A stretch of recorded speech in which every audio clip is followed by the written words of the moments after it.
it going, everybody? What's going on? Yeah, my name's Alex Gale. I'm an editor at Billboard. Used to work at The Source, Double XL, Vibe. Written about hip hop for half my life now, so I'm really excited and really happy that you guys came out for this. And without talking too much, who is here to see Rapsody, which I assume is everybody? All right, cool. As you all know, you probably know her story already, but she's just an amazing, talented rapper from North Carolina who's just been coming up and just like improving and putting out amazing music for years. From her first album in 2012, many mixtapes, and then recently she got a big bump, as you all know, from whose album? Okay, cool. And that, as we can all agree, that's an amazing album, one of the best albums of recent memory, and she is she's really the only guest rapper on it. Snoop has a short part, and so she's getting new shine because of that, but it's not just about that one song. Like her whole catalog, you can go back, it's amazing. She just released an album, or rather a re-release of an EP called Beauty and the Beast, which was fantastic as well. How many of you guys have Beauty and the Beast out here? All right. Okay, good, we got some real Rapsody fans here. So without further ado, let's bring out Rapsody. Welcome her, y'all. My man. How's it going? It's good, it's good. Good to see you again. You too. How y'all doing? Good. All right. So yeah, welcome and thanks so much for doing this. It's gonna be great and very excited to meet you. Big fan of the music. Obviously a huge fan of Kendrick Lamar and your work with that, but your own discography and category and back catalog is amazing. And as I've been preparing for this, so I already knew your music, but I've just been digging deeper, and like it gets better and better. Thank you, man. A lot of work. Right. So one of the first questions I want to ask you is just your first memory of music. My very first, Michael Jackson, like probably a lot of us. But I just remember we had a old box set TV that sat on the floor. And his videos would come on, I Can't Stop Till You Get Enough or whatever. My dad had VHS tapes he would play, and it would be just me learning the songs and trying to moonwalk. Putting on socks, trying to go in the kitchen and learn how to moonwalk. And that's my first memory of music. Like he's the person that made me fall in love with music. There was nobody greater than him. And other than that, my dad loved Luther Vandross. So he would drill into my head like, can't nobody sing better than Luther. There will never be anybody that sings better than Luther. So to this day, I know about every Luther song that comes on the radio. There you go. And then my mom would have us clean up on Saturday mornings. Like, I'm from North Carolina, the country. So that's the thing, like, you come home, do your chores, but on Saturday, you get to watch cartoons for about an hour, and then, go clean that bathroom, go mop the floor, not with a mop, like with a rag, like get on your knees and mop the floor. And she would put on Tina Turner and Patti LaBelle. So I grew up on Michael Jackson and soul music. Like those are my earliest memories of music. Have you ever gotten to sample Luther Vandross yet? One of your songs? I have, but we haven't released it. Okay, so there we that's go. Like a hidden gem. Ninth actually produced it. And my dad was like, no. He was like, you can't touch Luther. What are you doing? So I thought he would love it, but it was a total opposite reaction. Right. So. And I think it's obvious from anyone that hears your music that you take hip hop, the art of rapping, the culture of hip hop so seriously, and it really means a lot to you. So what made you want to, take presumably your love of hip hop and actually do it yourself? Was there a moment, was there a breakthrough moment, maybe a concert, an album, or a particular artist? It was MC Lyte. And I was young, man. I don't even think I was in kindergarten yet, but it was the same scenario. I was sitting in front of the TV, that same box set, Indian style, and the Poor Georgie video came on. And I don't know what it was about that particular song, but just to see Lyte, and she was a woman, and she was rhyming the way she did, and I was like, wow, I was floored, because so many of the hip hop artists at the time, like I was fans of, were guys, and she was the first female that I saw that hit it out the park. Like, dang, she could rap just as good as the fellas, and that's when I knew, like, oh, you could do that. If she can do it. But I was young. It wasn't until I got into college that I was like, let me give it a try. Because other than that, I would try to freestyle. Like we would be cleaning up, and I'd get the vacuum hose. Like I'd stop the vacuum and beat me on my brother, and I try to freestyle. He'd be like, "That's whack." I'd be like, "Well, I can't be a rapper." My brother just called me whack. So I pushed that on down inside and just kept it hidden. And I started writing poetry, and when I got in high school, because I had boyfriends at the time, and my heart got broken several times. So, I give me a little paper and write my little feelings out.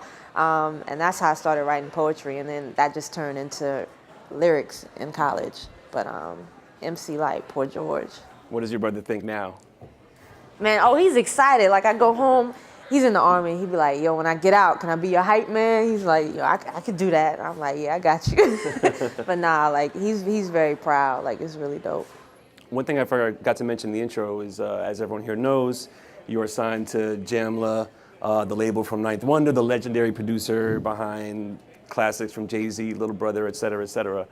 So did want to ask you how you first linked up with him. I met Ninth while I was in college at NC State. And the crazy thing is, this is before I started trying to write lyrics and rhyme. I was doing poetry at the time, and I was like, man, I really want to do something in music. So there was this music store, and they were going out of business. So they were having a clearance sale. And I went in, I got this little beat machine. It was probably like this big. And I am the worst at electronics. Like, me and electronics don't mix. Like, I went home, turned it on, I just stared at it like, I don't know what to do next. So actually I tried to make beats first for like a week. Like it was just boom. It was the metronome, and I didn't know what to do after that. So my brother-in-law, he went to NC State, and Ninth was at NC State at the time. He was like, you trying to make beats? I was like, I got a homeboy, he could teach you how to make beats. I was like, word? I was like, yeah, he just finished working with Jay-Z. His name Ninth Wonder. I was like, you know him? Like, what do you mean? I was like, nah, I'm good. Because I spent that whole week, and it's just like, this is horrible. I'm not going over there. He's not going to be like, nah, you ain't got it. So I was just like, nah, I'm good. So, I knew him, but that's not how I met him. It was, we started a hip hop organization on campus, and, it was probably about 20 of us. And everybody did something, whether they rhymed or they DJ'd or they beatboxed or whatever. And I was the only one, I do poetry, spoken word, whatever. Mm-hmm. So it was one summer they were doing a mixtape, and I went to hang out. And my best friend at the time, he was like, you've been telling me like how much you want to rhyme. He was like, this ain't a place nobody's gonna judge you. He's like, man, just do it. Like, we having fun. I was like, all right. And I wrote and recorded my first 2 songs ever.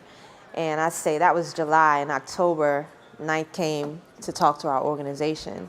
He played Genius. He played some Little Brother stuff. He talked to us about the business, and then he listened to our compilation.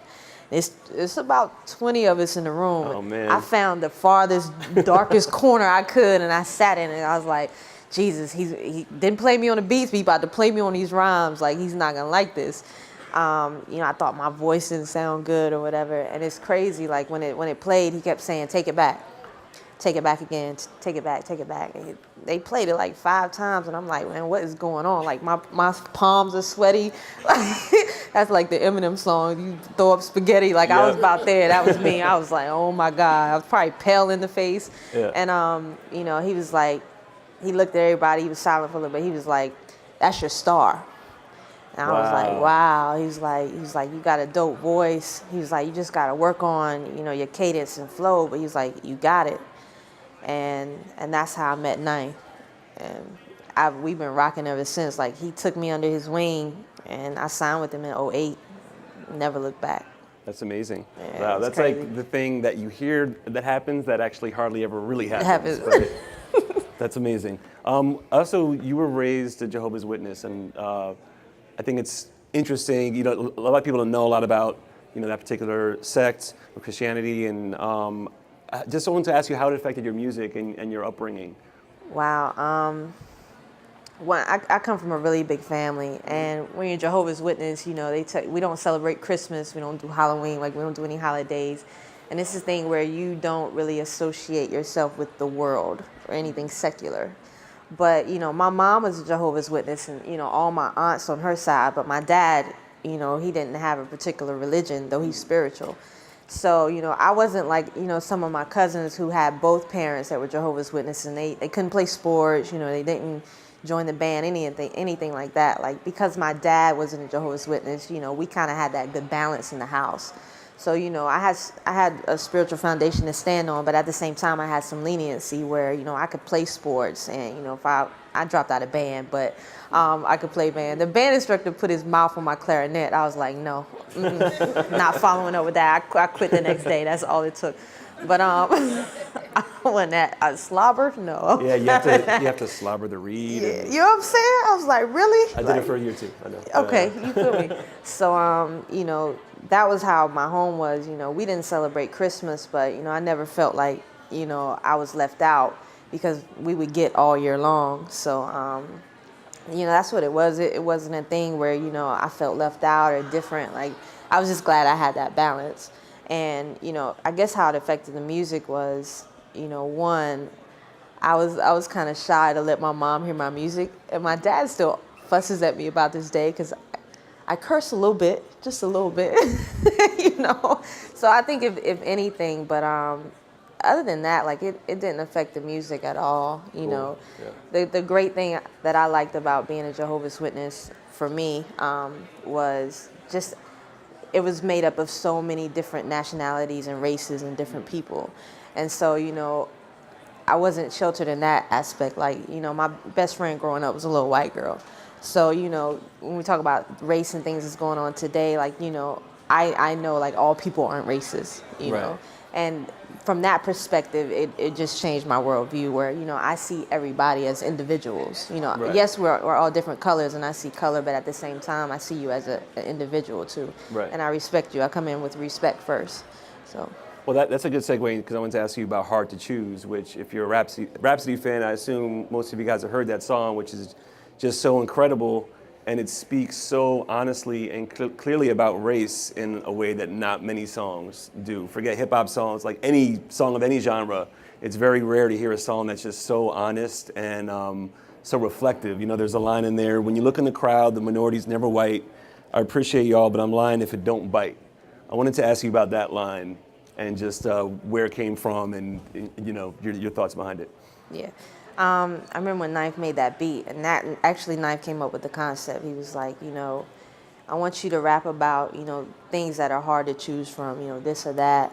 And, you know, just the slack of being an artist and being a black female artist, and the ones that you really want to connect with, like, you know, black females, those aren't the ones that are necessarily at your shows all the time. And, you know, those are the ones that are somewhat last to get to know who you are. And I don't know if a lot of that is to do with, you know, TV and radio and, you know, how we receive our music.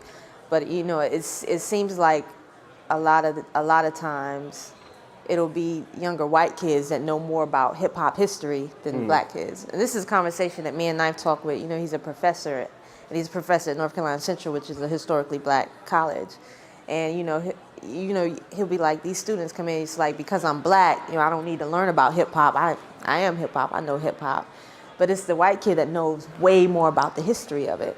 And, you know, so for artists like me who's not on TV and not on radio all the time, it's the white artists that sometimes dig and find me before, you know, a black artist. And, you know, we just talk about how that's frustrating. You know, that's one thing. And two, you know, I would promote. And then, you know, me and Knife would talk. He'd be like, you know, I get this message from this girl. It's like, why you got her dressed like that? And it's like, what do you mean? You know, when we were growing up, we had MC Lyte and Queen Latifah and Lil' Kim and Foxy, and they all were dressed different. So you say you're tired of seeing women over-sexualized, but now you have an artist that's not, and you say, why you got her dressed like that? You know, and those were the frustrating things that, you know, I had to deal with, you know. Yeah. So, you know, that's where those lyrics came from, and that frustration, you know, just not feeling like we support our artists enough. If they're not on TV or radio, then it's like, oh, you're not dope. 'Cause it's crazy, like Kendrick came to North Carolina Central before Good Kid, Mad City came out, black students, and when he was performing, everybody was seated. Wow. Everybody was seated. Then Good Kid, Mad City comes back, and it's like, now you want him to come back, but you didn't appreciate him when he was there. And that's kind of something I think a lot of young black artists have to deal with, whether you're male or female, you know, just how we sometimes wait for TV and radio or BET to tell us what we should like and what's hot and what's popular. And, instead of going and finding out ourselves and like, yo, this is dope, I like it. I don't need, BET to tell me this is dope. So that's just some of the struggles of it. Right, right. That also, like, there's another song I want to ask you about on a similar topic, or really it's an interlude. If you guys have heard, there's an interlude after the song "I'm the Man." I don't know if you guys are familiar with that. And like in the interlude, there's children talking also very like openly about race, and just saying, if I'm remembering correctly, like my father told me, or I was told to be apprehensive of police when I get older. That's one example that like will like break your heart when you hear it, and it's again just like such an open, honest thing. And if you could tell me about that interlude, because it really stuck out to me. Yeah, that's my niece and nephew. Yeah. That at the end, and they're age 7 and 5, and that was right around the time of Mike Brown, and then you had Trayvon Martin before this, John Crawford. You had all these young black men and women dying at the hands of police. And it's something that's been going on for a long time, but because of social media and technology, now we have proof and we have video. And what I wanted to touch on, and I wanted people to feel that necessarily aren't black and don't really understand, is that we have to have conversations with our kids that you necessarily don't. And that's a privilege of yours. And how as these kids are, they're so young, but they have to lose that little bit of innocence. Like you want to protect your kids and you don't want them to know about these things that go on in the world, but at the same time, you want to prepare them. And so you can't not have these conversations with them to let them know. And, they're smart. We look at kids today, they know how to use your phone better than you do sometimes. And so, they know how to go see videos or whatever. And it's crazy. I was talking to my nephew the other day. We were riding, and every time we get in the car, he'll be like, yo, can you play my song? And they want to hear the interlude because they like to hear themselves. And we were getting out of the car. He was like, are you talking about black people? And I'm like, well, yeah. I was like, how do you know that? He was like, I was like, I listened to the song. He was like, he said something about Mike Brown, and it's like, you are paying attention and you see what's going on. And, one day I mentioned to him something about Malcolm X, but I didn't tell the whole story. And another day he came and, he told me how Malcolm died. And I was like, how do you know that? He was like, well, the movie came on television. And I remember you telling me about him, so I watched it. And he's 7 years old. And for him to get that. So, he knows already at 7 that he's looked at different because of the color of his skin. And it's heartbreaking, you know what I'm saying? Because kids are so innocent. Like when you're young, racism and, seeing difference, that's something you're taught. That's not anything you're born with. They could play with each other and they don't see no difference. We're all kids, but, once they get in this world and they see what's happened, they learn that they're different. The same thing with my niece. There's a lyric in Hard to Choose about, picking a blonde white Barbie over a black Barbie. She loves Barbie, so I spoiled them. So I take her to Target and, she'll pick out a white doll, and she has a million of them. There's nothing wrong. Like, you want your kids to have all colors of dolls. That's how the world is. But she had like so many. And I picked up a black. I was like, why don't you get this one? She was like, I don't like that. That's ugly. And I was like, wow. I was like, why is it ugly? And she was just like, it is. It's just ugly. This is pretty. And this happened like several times. And, me and my sister would tell me, like, don't buy her any more white Barbie dolls because she needs to know that she's beautiful. And, that look is no more beautiful than what she looks like.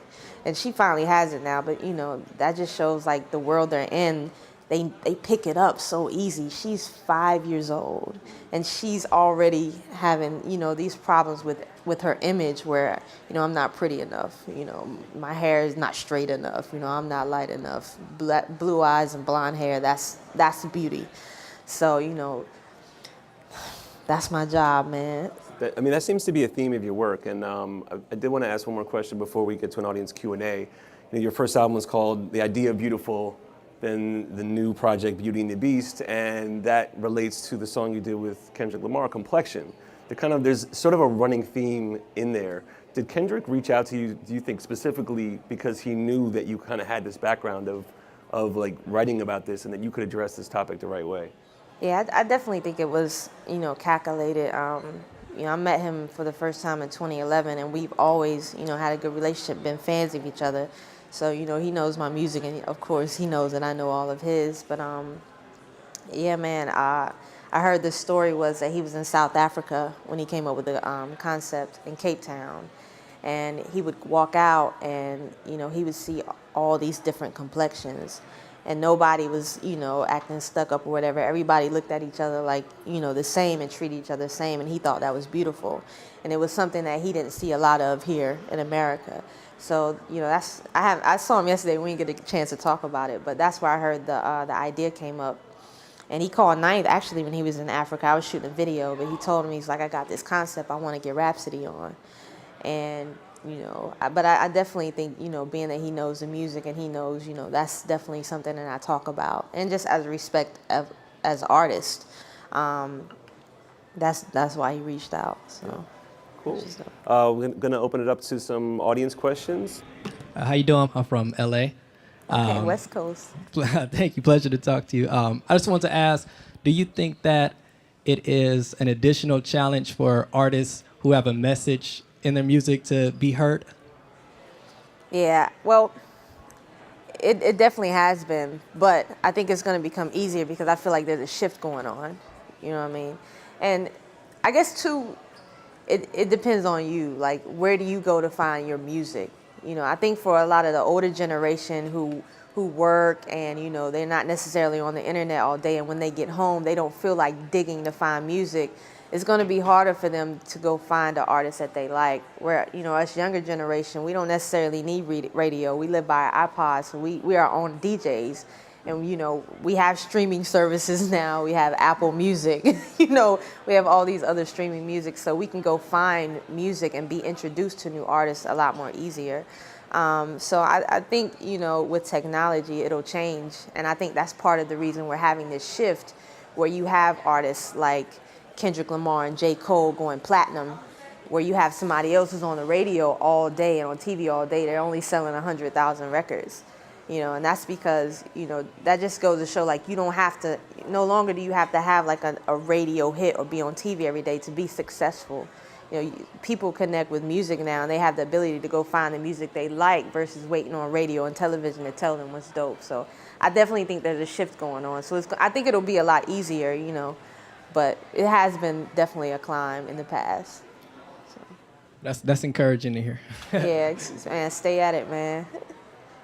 Next question. Yep. Hi, I'm Raj Dalari. I'm a jazz vocalist and an independent artist, and I'm a huge fan of yours. Oh, and I have a question for you. It's really interesting to see you come out now as a female artist.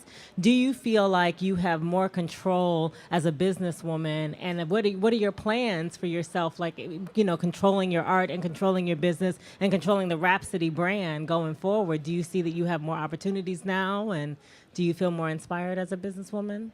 Oh, yeah, definitely.